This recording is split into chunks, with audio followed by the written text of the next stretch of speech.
बिस्मिल्लाहिर्रहमानिर्रहीम। अस्सलामु अलैकुम। आज की इस वीडियो में हम जानेंगे नमाजी और शैतान का वाक़या।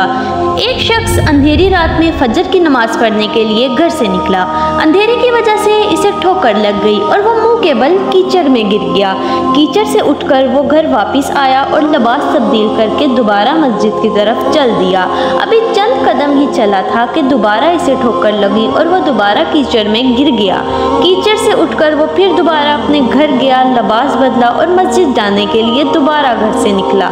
जैसे ही वो अपने घर से बाहर निकला तो इसके दरवाजे पर इसे एक शख्स मिला जो अपने हाथ में रोशन चिराग थामे हुए था। चिराग वाला शख्स चुपचाप नमाजी के आगे मस्जिद की तरफ चल दिया। इस मर्तबा चिराग की रोशनी में नमाजी को मस्जिद पहुंचने में किसी दुश्वारी का सामना नहीं करना पड़ा। वो खैरियत से मस्जिद पहुंच गया। मस्जिद के दरवाजे पर पहुंचकर चिराग वाला शख्स रुक गया। नमाजी इसे छोड़कर मस्जिद दाखिल हो गया और नमाज अदा करने लगा।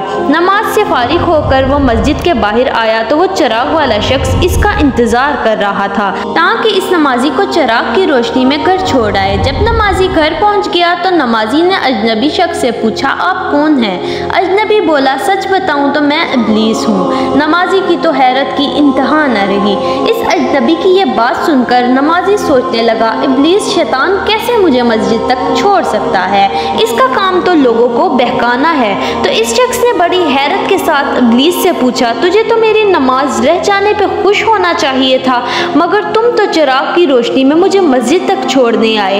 इब्लीस ने जवाब दिया कि जब तुम्हें पहली ठोकर लगी और तुम लिबास तब्दील करके मस्जिद की तरफ पलटे तो अल्लाह ताला ने तेरे सारे गुनाह माफ़ फरमा दिए। जब तुम्हें दूसरी ठोकर लगी तो अल्लाह ताला ने तुम्हारे पूरे ख़ानदान को बख्श दिया। जिस पर मुझे फिक्र हुई कि अगर अब तुम्हें ठोकर लगी तो अल्लाह ताला कहीं तुम्हारे इस अमल की बदौलत तुम्हारे सारे गांव की मग़फ़िरत ना फरमा दे। इसलिए मैं चिराग लेकर आया हूँ कि तुम बगैर गिरे मस्जिद तक पहुँच जाओ। इस शख्स ने जैसे ही ये बात सुनी तो अल्लाह ताला की बारगाह में अपना सर झुकाकर अल्लाह का शुक्र अदा किया। सुभान अल्लाह। तो दोस्तों, ये है हमारे रब की शान। इस उम्मीद के साथ इजाज़त दीजिए कि आपको मेरी वीडियो पसंद आई होगी। तो नमाज़ों की पाबंदी कीजिए और दुरूद पाक की कसरत कीजिए, क्योंकि रोज़े क़यामत दुरूद पाक का पढ़ना हमारे लिए शफ़ाअत होगा। और मैं आपको मिलूँगी एक और दिलचस्प और मालूमाती वीडियो के साथ। तब तक के लिए अल्लाह हाफिज़।